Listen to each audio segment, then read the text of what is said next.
Welcome to It's All Your Fault on True Story FM, the one and only podcast dedicated to helping you identify and deal with the most challenging human interactions, those involving high conflict situations and those involved in them. I'm Megan Hunter, and I'm here with my co-host, Bill Eddy. Hi, everybody. We are the co-founders of the High Conflict Institute in Arizona, where we focus on training and consulting, coaching, and educational programs and methods, all to do with high conflict. Today, we are very happy to be joined by a very special guest who I've been waiting for over 10 years to meet in person, and today's the day. So I am pleased to welcome Michèle Huff, who is the author of The Transformative Negotiator, Changing the Way We Come to Agreement, which is going to be released in May 2025. So we're just a little over a month out from release of this very special book. So I want to share with you listeners a little bit about Michèle, and then she's going to fill us in more about herself and the book. So Michèle is a transactional lawyer who has negotiated on behalf of companies including Oracle Corporation, Sun Microsystems, and others, higher education institutions, including the University of California, Berkeley, and University of New Mexico, and on behalf of hundreds of individual clients as well. She is currently the executive director of the Office of Business Contracts and Brand Protection at the University of California, Berkeley, where she negotiates revenue-generating contracts. We all love revenue generation, don't we? And licenses and all sorts of things there at the university, copyrights, trademarks, protects the campus brand, and manages a team of legal professionals. So she's taught lots of courses. She's a real pro in this field and has developed her own method of negotiating. And I find it really fascinating. And when she first brought the idea to me as a publisher that she had this book idea, I was really excited for many reasons. Number one, because she's kind of a big deal. And number two, she's very much in alignment with the way we do things at High Conflict Institute, and understanding humanity and doing our best to meet humanity wherever it is. So I don't know if that's a great way to state it, Michèle, or not, but welcome. Thank you for being with us. Thank you, Megan. It's wonderful to be here. And Bill. Yeah. So you're up in the Bay Area, which for our listeners outside of the US, can you tell a little bit more about where that is and what you do? Yeah. So I actually work at UC Berkeley on the Berkeley campus, but I've been actually working remotely for most of the time since COVID. So I live in Walnut Creek, which is in the East Bay. It's just east of San Francisco over the Bay Bridge and across under the tunnel. And it's actually really been wonderful not having to commute every day into an office. I'm sure there are many people who can resonate with that. It saves me a lot of time and energy that I can devote to actually working. So it's been wonderful to be able to just get up and go into my little office and get started and stop when I'm done and still have time to do other things, which is a wonderful work-life balance. Isn't that nice? Just Bill and I have both been working remotely for, I don't know, close to 17, 18 years now. And my commute used to be about 30 to 45 minutes one way every day. Mm-hmm. And, you get used to it. But yeah, it's great to get to a place of, like one day I actually counted the steps between my bedroom to my desk. And the desk. It was about 60 or 90, I don't remember. And yeah, that's my commute. So it is nice. It opens some space in our life so we can have more balance. And that's really what your book is about, in a way, is bringing balance into our lives in terms of negotiation. So let's talk about the book. So first, I'm interested in how you got into the field of law in the first place. And what's funny is here I am in Arizona, and you went to law school in Arizona. So we're kind of full circle right now. Yes, we are. I went to with the Sandra Day O'Connor College of Law, which when I was there was just called ASU College of Law. But it was actually really interesting how I got into law. I think I backed into it because I always loved law when I was a kid. I used to, my curfew wouldn't let me watch Perry Mason because it was on at 11 o'clock, but I would sneak my television under the covers and watch episodes of Perry Mason. And I just thought, I want to be a lawyer. And I had no lawyers in my family, so I didn't have a role model necessarily. But uh, then I sort of dropped it. I was in college. I was graduating from college. I thought I wanted to be an archaeologist. And I remember very distinctly my parents were on the phone with me when we were talking about this right before I graduated. And my mother said, "Well, we didn't send you to college so you could go out in the desert and like dig up pots and things. And that's not why you got a college education. So you need to do something with your college education." I majored in romance languages, so I didn't know what to do. My father then got on the phone. He said, "I know you always argue with me. Why don't you just go to law school?" And I was like, "Oh, I really did not want to go back to school." But it sort of stuck when he said, "Why don't you just be a lawyer?" And I took the LSAT, and then, as you said, I got into ASU and really loved the law. I'm one of the few people, if you talk to a lot of lawyers, they will tell you they did not have a good time in law school. I actually really had a wonderful, wonderful time in law school. Interesting. How about you, Bill? I did too, and I didn't go to law school to be a lawyer. I went to law school to be a mediator. And I actually discovered I liked the practice of law. And so to me, it was an exciting new universe. But I can relate to that. It was not in the plan until right before I did it. So that's a great lead up, I think, to in many ways bringing a more holistic approach to the practice of law, which is part of what you talk about. Hmm. So over time, it seems you transitioned into finding, kind of a new path to help people in negotiation. And I imagine that came out of your own experiences negotiating contracts and Mhm. anything you were in negotiation. So how did it come about? Like I think of myself when I didn't have a very intentional career path. I majored in business because I didn't know what else to do.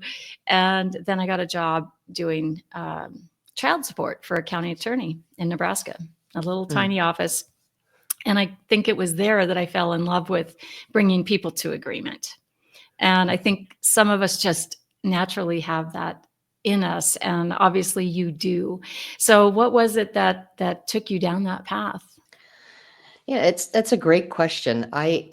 Unlike you, my career was very intentional once I started in the law, and I realized in law school I was fascinated with technology, and so I pursued sort of a path in Silicon Valley, being a technology lawyer. I started as in a litigation firm and quickly decided I did not have the killer instinct that I needed, that everybody kept telling me I needed to be a good litigator. So I thought, well, maybe I can help companies. And they didn't have a corporate practice in my firm. So looked elsewhere. I started to look at companies.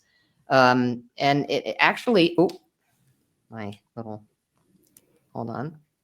Please That's all hold right. while I Sometimes reconnect. we got an earpiece in there Yeah. that You were there we talking go. about technology, so I Yeah. thought And that was so appropriate. yes, then the that pops out of my ear. The path then was sort of set for me as a technology lawyer. I worked at Oracle for a little bit, then I worked at Sun for about 9 years.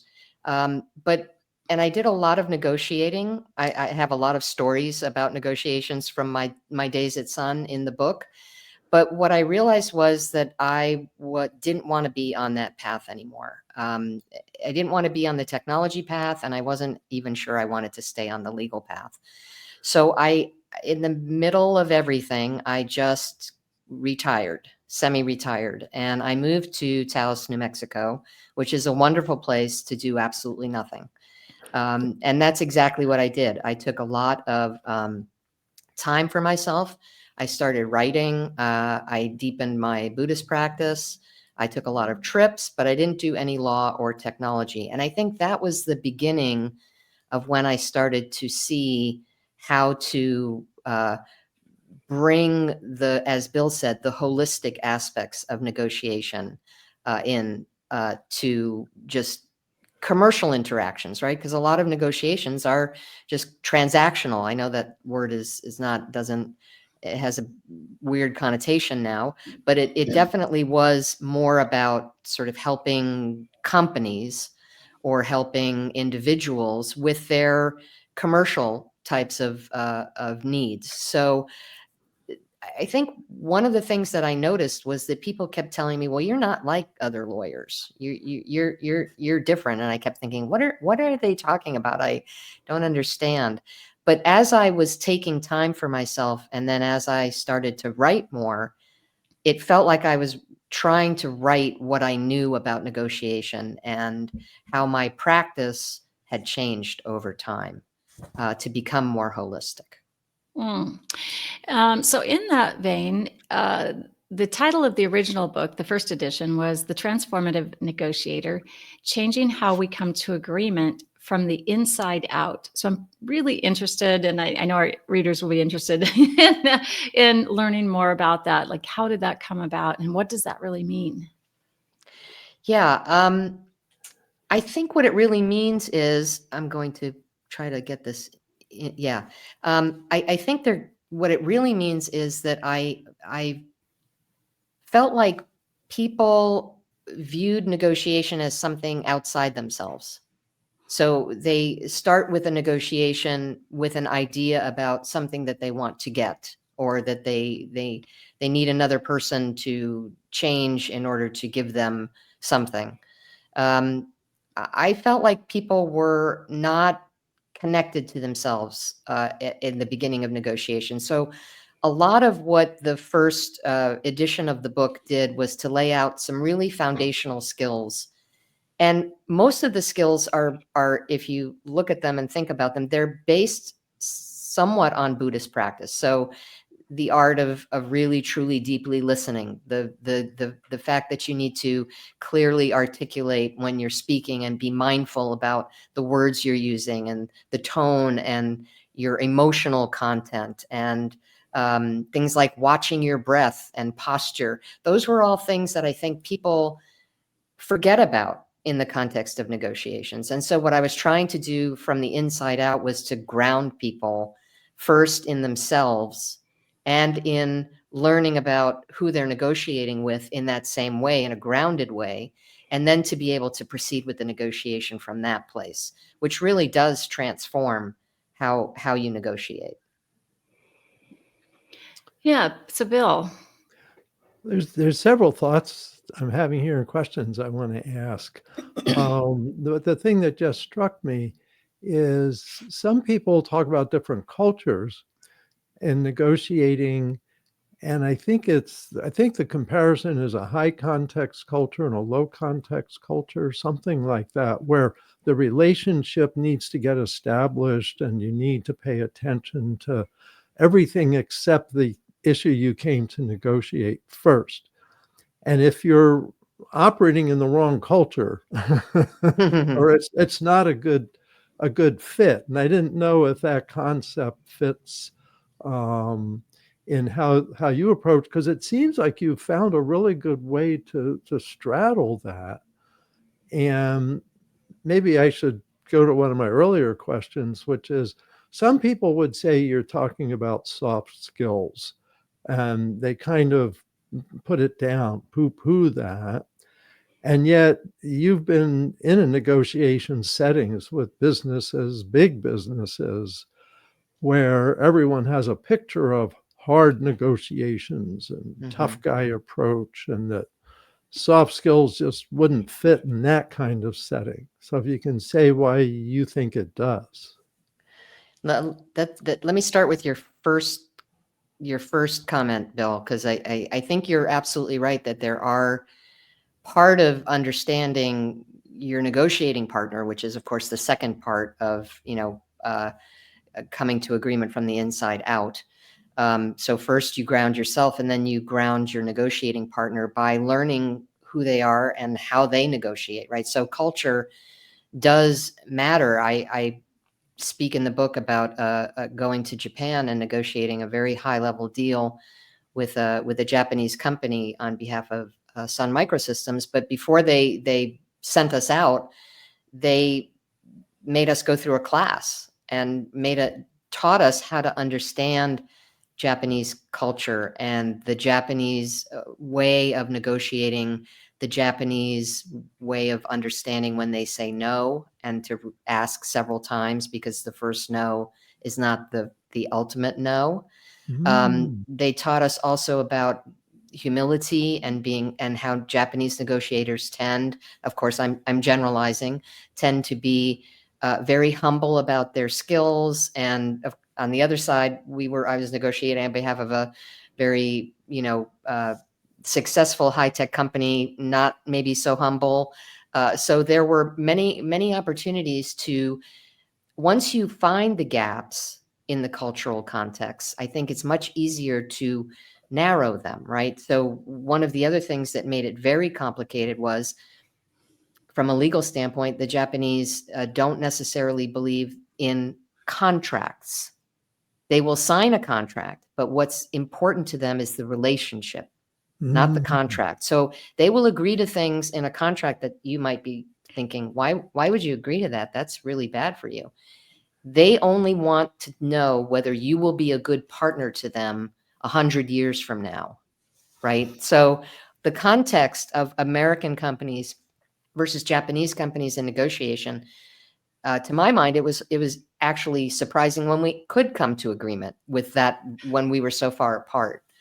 But on your second point, soft skills, I talk in the book about labeling, hard and soft and versus, I feel like it's difficult to convince people that these things are useful in negotiation. And I'm only speaking from my own experience. And, partly these skills allow me to see things that maybe other people don't see. And that, I think, is truly a valuable skill. Whether you call it hard or soft, it doesn't really matter. What matters is that you're really engaged and you are really observant and paying attention to more than just what's going on in the contract or the document or whatever it is that is going to represent the successful negotiation at some point. Great. I guess a next question I would ask is just, do you see transferring the same set of skills to, say, an individual negotiating the price of a new car, or something, negotiating with your spouse over where the child's going to go to kindergarten, things like that? Would the same approach apply, would you say? Yeah, I think the approach is universal. So in some way, well, buying a car used to be hard. It's not as hard now because everything is transparent. But in the old days, it was very hard. And I specifically wrote a chapter about a friend who wanted to go buy a car. And her instinct was just, let's just get this over with. I'll just pay whatever they want. I'll just pay whatever. And I was like, no. We don't do that. We want to make sure we're getting a good price. Now again, those are the times when, the car auto dealers were marking up their costs quite a bit. And you could, if you negotiated properly, could get the car almost at their cost, right? So that was always my plan, but I had to tell my friend / client to just let me do the talking, because she just wanted to pay. I said, and not only do I need to do the talking, but you need to be patient, because the whole model of negotiation for a car in the old days was wear the customer down, put them in a little cubicle, don't let them eat anything or drink anything, keep going back to your manager to try to get approval for all these things. And then at the end, the customer finally says, fine, I'll just sign whatever you put in front of me. So I said, it's very simple. You just change the dynamic. You make the salesperson drive you around in a number of different cars. You make the salesperson invest their time and energy. And then when you're ready, they don't want to let you go without, and they'll keep telling you, what do I have to do to get you to take this car today? Well, I'll tell you what you have to do. You have to basically sell it to me at a fair price. So it's interesting in terms of kind of changing the dynamic. Now, I will admit I am not a parent. I do not know what a conversation between parents trying to figure out where to send their kid for kindergarten would go. But I'm assuming that, the same type of skills, the deep listening, the understanding of the position and perspective of the other person, why they're saying what they're saying. I don't think people ask why enough, but it's something I do very frequently because I think it really helps the other party. Sometimes they don't know why, and it's useful to be able to engage with them in a discussion about why are they taking this position, or why do they have an aversion to a different position. So all of these skills are useful in we negotiate every day. I think the goal of the book for me was to remind people that you don't have to be a lawyer to be a negotiator, and you don't have to, these skills are ordinary skills for everyday type of negotiations. Yeah. I'm curious what you would consider or what you've experienced either in yourself in negotiating over time, and those, across the table from you, what mistakes have been made in negotiating. Ooh, that's a good one. And kind of big. It's a big one. I'll give you two examples. One example was a mistake I made early on in my career, and I do write about this in the book. I was not paying attention to the environment in a negotiation. And so I spend a lot of time in the book talking about becoming more aware of where you are, how you're feeling, what's happening in your body. I was negotiating with a European company. It was a late night negotiation. I am not good late at night. I am a morning person. It was the early days of Sun, so I was still wearing my law kind of attire. And even though I should have been dressed like an engineer, I couldn't change that I had to wear a suit with, hose and heels and all of that. So all of the team from Europe, there were about 6 or 7 men, all men. They all smoked. So they would go out for their smoke breaks, but they would come back smelling like smoke. We had dinner really late. All of these things started adding up, and I just felt like by 3:00 in the morning, which is when we called it, I was I thought it was the worst negotiation I had ever done. And my boss called me and said, this was the best negotiation that we've ever done. I can't believe you got them to agree to all of these things. And I thought, wow, okay. It ruined me personally, and in my, I think I slept the entire next day. I didn't even come into work. So that was a mistake for me, not being able to stand up and say, you know what, can we just stop now? It's midnight. Maybe we can come back fresh in the morning. I feel like I make more mistakes when it's late, and so my thinking isn't as clear. And then also, I just felt like my body was sort of breaking down in a number of different ways. So that was my mistake, negotiating mistake. Yeah, and that makes a lot of sense, and you wouldn't know that if you hadn't had the experience. I've had a similar experience just kind of recently, where there was a kind of an urgent matter that came up just a few minutes before I was going to help some parties facilitate an agreement. And so that was on my mind. There was this pressure that I needed to go help someone else, and they were waiting for me. And it was, kind of a critical thing. And so how do you, it's tough to push a negotiation or mediation more quickly than the parties are ready to do.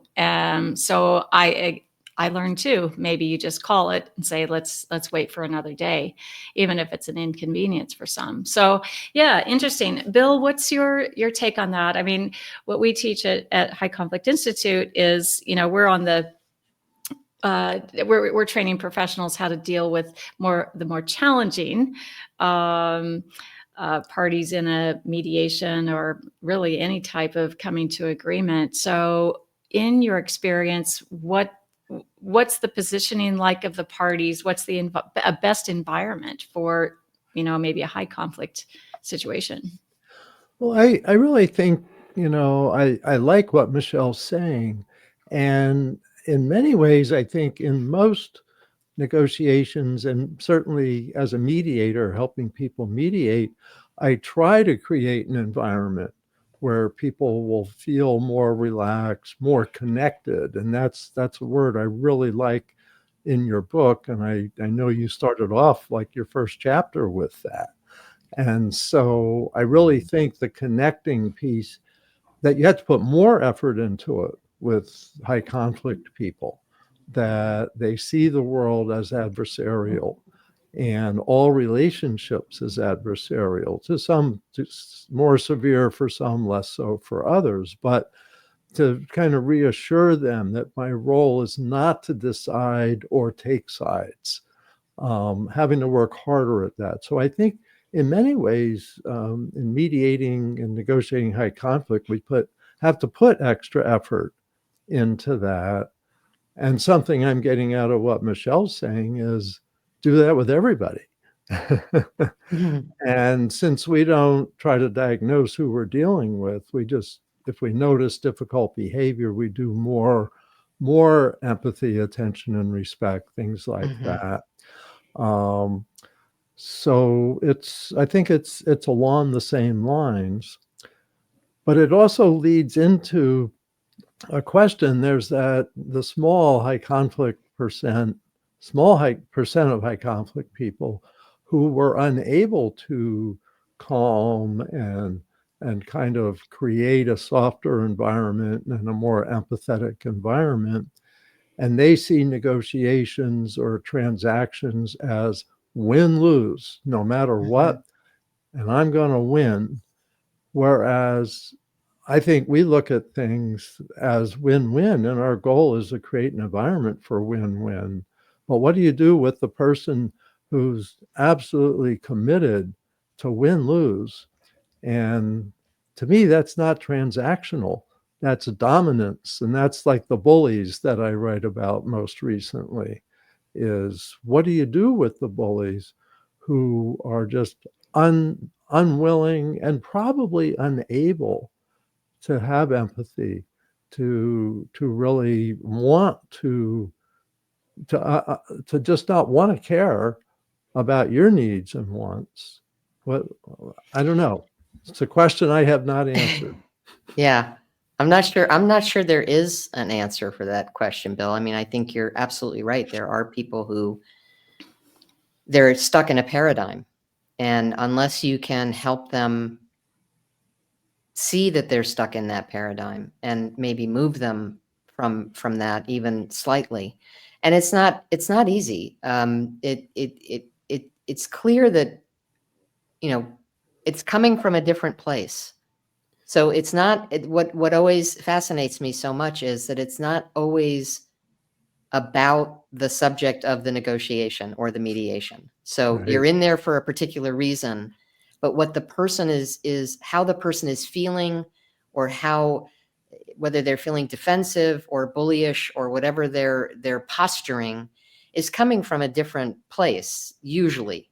Now, we're not therapists. I'm not a therapist, so it's difficult to in the moment to be able to say, you really have some issues you need to work. You shouldn't even be in this mediation right now because you've got some underlying things that then you can come.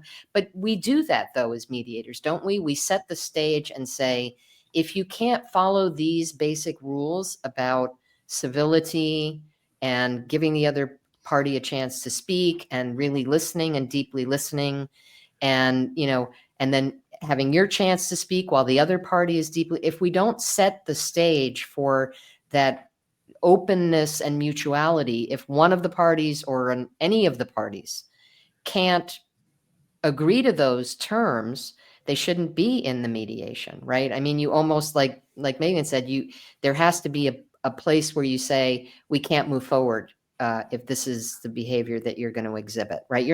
You probably won't change them, but you also don't have to enable them to be the bully in the context of mediation or I negotiation. totally agree. It's reassuring because it fits my experience. And when I have had to set limits, because at a certain point in my mind, it shifts into setting limits and imposing consequences, like I cannot work with you two in the same room. You're going to have to talk to lawyers, have your lawyers call each other and help you negotiate this at a bit more of a distance, because it appears to me that they're unable. It's not so much unwilling, but people that are unable to listen, to sit still. I've had people storm out of mediations saying to the other party, if you even just think that way, then there's no way I can agree with you, and storm out of the room. It's like, Yeah. I keep telling people, we can't control how people think. What matters is what they do. Let's negotiate what people do. We can't negotiate what people think.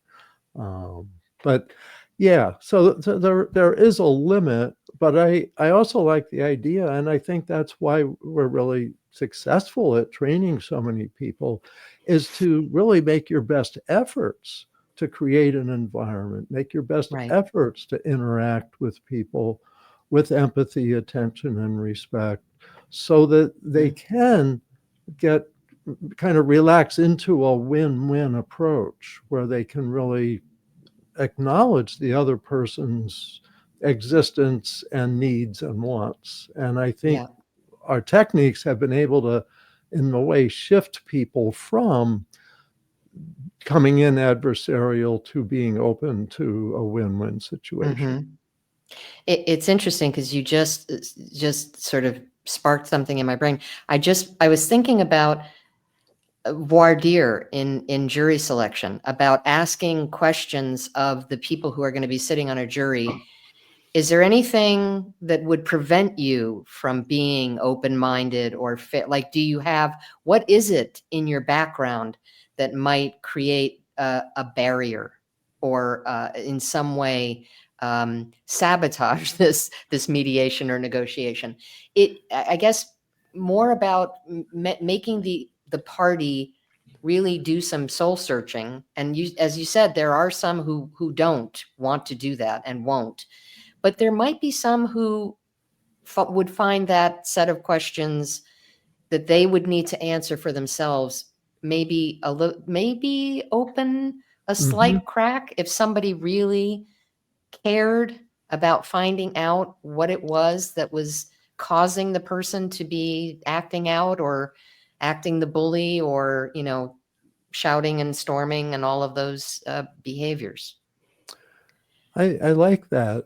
And I think I agree. And it makes me think about what I learned to do, was taught to do maybe 10, 12 years ago, in terms of pre-mediation meeting with each party in potential domestic violence cases. And in divorce cases, eventually learning we should really do the pre-screening for violence in all of our divorce mediation cases. But that what I found with that, and I had people, even the court referred, who had a restraining order because of a domestic violence incident. And what I found was kind of like doing, without knowing it, what you're talking about, and saying, can you picture being in the same room with the other person? What's that going to be like for you? Is that going to be safe? Is there a signal you can give if you don't feel safe? Should we do shuttle mediation, and I'll go back and forth between rooms or breakout rooms on Zoom? And I think by walking people through, they didn't feel understood, and then they felt understood. It's like, this is why I reacted. I was tired, this and that, and this is why I reacted. And I can empathize with them usually easier not in front of the other person because they resent that, but I can help calm them and help them look at, what some of their proposals might be, so that dealing with each other, they can negotiate, whether it's in person or a shuttle situation. So I like that. And it's interesting because I think that really fits. People think of like domestic violence as evil people and the behavior is terrible, but there's real people behind it. And Mhm. in divorce cases, they're going to have to deal with, they have kids together. And so helping them kind of get in the same direction, which of course is a chance for me to put in a plug for our New Ways for Families skills training, because Mm. we train both parents in the same set of skills so that they can negotiate and communicate. So anyway, I'm liking what you're saying and seeing it as widely applicable. The thought went through my mind, of course, that all mediators should read your book. Yes, yes, please do. And we'll have the link in the show notes, of course, and it's available anywhere books are sold. So both of you are saying, look, you have to care as the Mhm. person, as the professional in the room, or maybe there's more than one professional. Uh, whoever the parties are, if you truly care and bring authenticity to the table, I find that that's the winner, right? To truly care about what's happening within yourself, just like you write about, Michèle, and also what's happening in the other person. Right. When you have a genuine care about the situation, the issues, and the people involved, I think that is just really gets you into a space where you can have some success. But we teach a lot about connection and using ear statements and body language and eye contact where culturally appropriate, things like that. And people go away and kind of try to practice these skills in their mediations and negotiations and just their conversations, and they will use ear statements, something like "tell me more," and they come back and they say, "Well, it really didn't work." And I say, "Well, how did you say it? Did you say, tell me more? Or did you say, hey, tell me more?" And that's the difference. It shows that care and concern, and it's the human connection. I think that human connection is so much of leading to the success. And I think that's really, if we nutshelled your book, that's it. It's compassion, it's humanity, it's empathy, and it's human connection to lead into agreements. Yeah, I mean, I think that's absolutely right. And I think one of the things that is so concerning is that people have tended the very difficult conflicts that we deal with, sort of on a macro level. There's an element of dehumanizing that happens. And so, in the course of a normal negotiation, you don't probably feel that. Maybe more so in the high conflict situations. But basically, it feels like we've gotten to a place where there's dehumanizing and also the incredible sort of polarization of, if you're not with me, you're against me, or so it's more than just the win lose paradigm. We've entered into a whole new paradigm where the other party doesn't see any humanity in the person that they're negotiating with or conversing with even.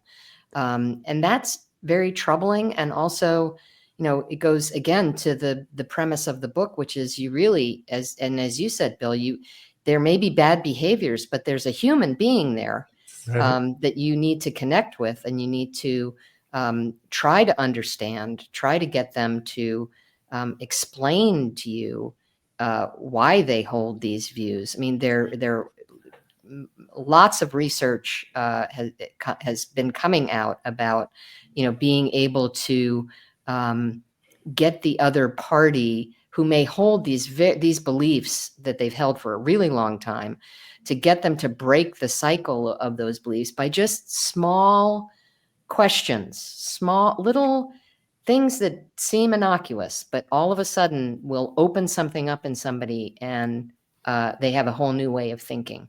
And I feel like in negotiations, especially the transactional ones, the commercial ones, people don't think they need to spend any time with the other party. They don't need to know anything about the other party. They just need to, hammer out the terms of the contract. And that's all that's necessary. And I always felt, even when I was working at Sun Microsystems, that no, you're negotiating with a person. You're not negotiating with a piece of paper. There's a person there, right? Or multiple people, if you have to negotiate with different levels of people to get things approved, or come back, and have other pieces of the contract reviewed by other people. I mean, it's all about people. So if you can create that connective tissue somehow, and in any way, shape, or form, and there are a lot of methods that are being proposed now about doing these kinds of conversations with people you don't agree with people who have opposing views. And so there's more and more of that happening, I think, more and more nonprofit entities that are working with people to try to get them to understand points of views that are not the same as theirs, which is hard, because I think we all have a tendency to only listen to the point of view that reinforces our own point of that confirmation bias, right? We're all in our own little bubbles, and we don't get out to talk to people who don't see things the same way we do. We should all travel more. We should all have more conversations and do it in person. And do it in person. Yeah, that human connection is so much. And I think it just breaks down a lot of walls and a lot of barriers. And like, you've coined this phrase, transformative negotiation, not changing who we are, but maybe thinking about who we are and who we're talking to, and how we can, and the impact we have on them. Because I think in a lot of conversations now, where we are so diametrically opposed, maybe in political beliefs or religious beliefs or anything, wars, conflicts, if we just kind of put our foot down and say, I can't talk to you, I'm not going to listen to you, how are you going to get anywhere? And maybe some of those small questions you're talking about can be the little pieces that help us have some understanding of where someone else is coming from, instead of just being dismissive and checking them out. Off. Off. Yeah. Off. Yeah. I've got a couple nuts and bolts questions. I want to make sure we've done big picture talking, but also in your book, and I've just read the beginning of it, really the first chapter and introduction, but in the table of contents, there's two that kind of stood out to me. One is finding your anchors, and what does that mean? And the other is keep deadlines at bay. And deadlines, I've always known, as a mediator and negotiating occasionally, as a really helpful tool to get to the point and to move people forward who really want to drag their feet. And I'm very curious what you mean by that, because there's times I also wish I could change some deadlines. So what do you mean by anchors, and how do you keep your deadlines at bay? Yeah, I'll start with deadlines. I think what I write about in that chapter is more about the deadlines that are almost self-imposed, and that force you to maybe make decisions that you haven't completely thought through.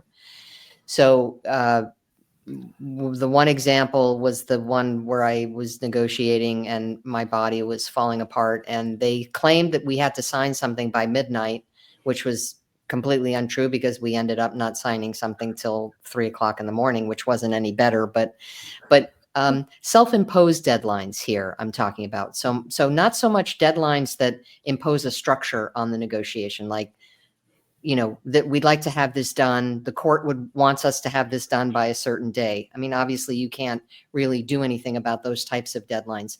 I was thinking more about the ones that we put on ourselves, to get something done, and something where we are, it's definitely flexible, but we fixed it somehow. And so it gets fixed.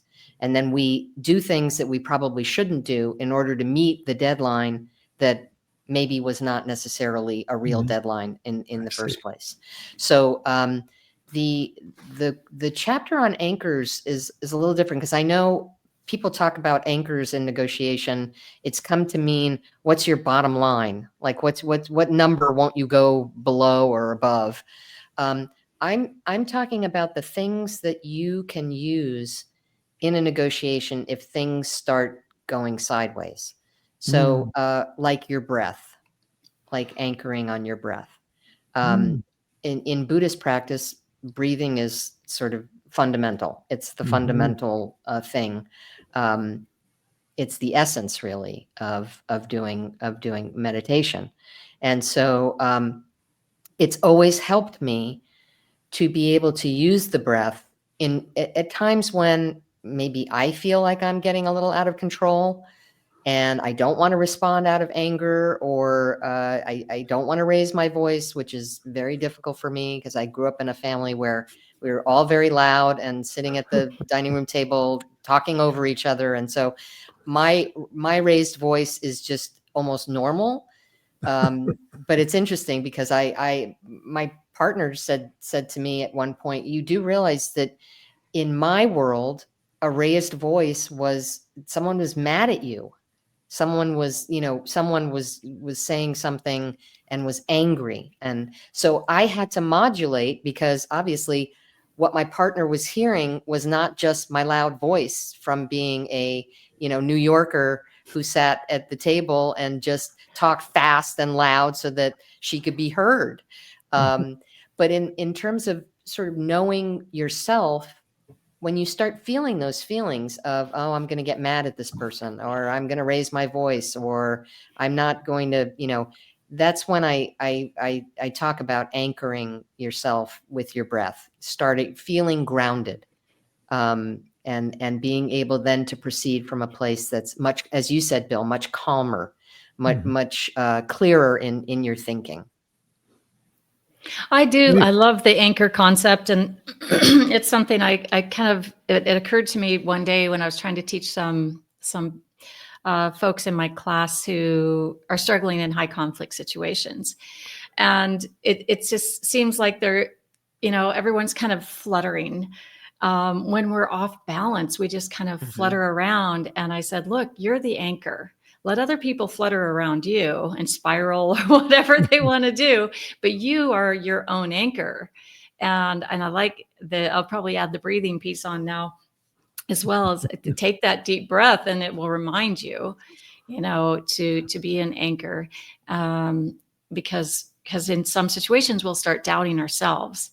And that's, I think, what the anchor can help us remember, that, okay, common sense is common sense. I know who I am. And no matter what someone else is saying or doing, or pushing, I don't have to doubt that, because I am an anchor. So I really like that. So your everything you write about in this book I see it being useful in so many areas of life. Like we started this whole conversation talking about. So do you anticipate any resistance from any, like, say, in the business community or legal community, who are really stuck on, just a hardcore negotiation and not paying attention to these types of really beautiful aspects of negotiation? It's interesting, because I think what I point to for those hardliners is what my experiences with what happens when the hardline negotiate. Have been several situations where I was sort of a mediator in one case for two parties who were trying to come to agreement. One was my client, sort of. They were my client. So I was trying to facilitate a deal between my client and a company in Denver, Colorado. And my client was a French technology company. And so they're back to the cultural context, Bill, very different cultural context there. But what was more interesting to me was at the end of the negotiation, it was very contentious. So we really went back and forth, back and forth. The other side did not want to give in. My client finally accepted a contract that I thought was incredibly one-sided. I mean, we didn't really accomplish what I had hoped to accomplish for my client. So we took a step back. I said, can we just have a conference, just us? And I said to them, I just want you to know that I don't do this often, but I'm going to advise you not to sign this contract. I know we spent 7 months negotiating it. I know it was really hard. I know you need a US company to get your business kickstarted, but I just don't feel like this is the right company. And I had been dropping little hints all along about the other party's behavior, right? What were they doing as opposed to what they were saying and what they were. And I said, I feel like you're going to have difficulty. This contract is going to be almost impossible for you to live up to these terms. It's going to be, and they have shown themselves to be very demanding. Well, my client said, don't worry, that's just posturing. That's just hardline negotiation. That's what we all do. We expect that. As soon as we sign the deal, they'll be fine and we'll be able to work with them. And I thought, no, I don't think that's what's going to happen. And I don't like being right about these things, but the client signed the deal and within 6 months, they were in litigation over the contract. And it's happened enough times to me that, to your point, Megan, I don't try to get people to sort of adopt this style of negotiation or this way of thinking about negotiation. But if they ask, I will point out the times when I felt that not looking at the broader picture, not realizing and recognizing what else was going on, because as far as the client was concerned, that was a win. But is it a win really if you're you're giving so much up and then in return you're walking into a lawsuit? And that's happened to me several times during my career, where the win-lose concept is, that's why I say I don't like labels, because this was clearly a win, just like the win that almost killed me from that first negotiation where I wasn't paying attention. Those were not ultimately wins in the contractual sense or the legal sense, because who wants to be in litigation? That's awful. Yeah, no one ever. No one ever. Well, I think that's to your credit that you would tell someone that you don't think this is a good deal, even though been negotiating for that. I think that honesty, hopefully occasionally that gets through and people go, oh, and now you have that story to tell. So yes. Yeah. Yep. Yep. And there are lots of good, wonderful stories and experiences that you've written about in the book, which I think makes it just even that much more interesting. So there's one thing I have to say before the last question. For those of you that are under 30 listening to this or watching this podcast episode, the term hose is something we used to have to wear back in the day. It's called pantyhose. Oh, that's right. Yeah. I've kind of forgotten about wearing those, but we wore skirts with pantyhose, and they were we did different colors and opaque and tan and all those things, and they then we get a run. They were not, and we get a run, and they were not comfortable. And they'd always get a run right before the most important meeting. Of course, every time. Every time. Yeah. It was hard to be us back then. So, anyway, well, one of my favorite parts of the book is the dedication you wrote, and I'd like to read that. I dedicate this book to my father, Paul Huff, who started me in the deep end of the pool to teach me to be fearless, and to my grandmother, Bertha Barron, hopefully I've said that correctly, whose love and unconditional acceptance kept me afloat long after that first swim lesson. So it sounds like you've had some pretty special people in your life who led you to become, who you are as a person and in your career and how you help others, and now expanding that help with the writing of this book. So anything to add about those special people in your life? Yeah, there are so many special people.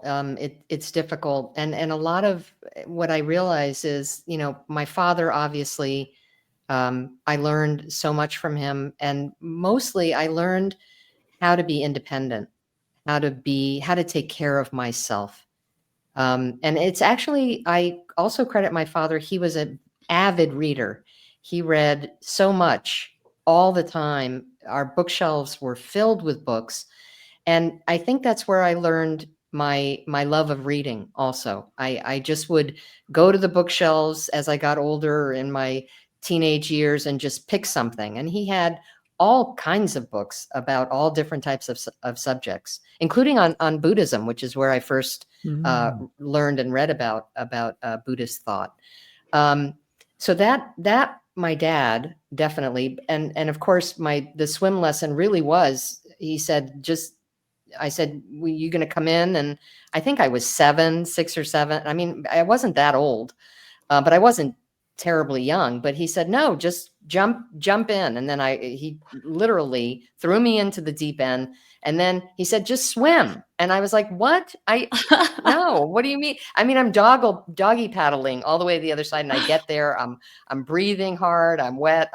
But I made it. So I learned a lesson from that. My grandmother was someone who I was very close to, and always just so incredibly supportive.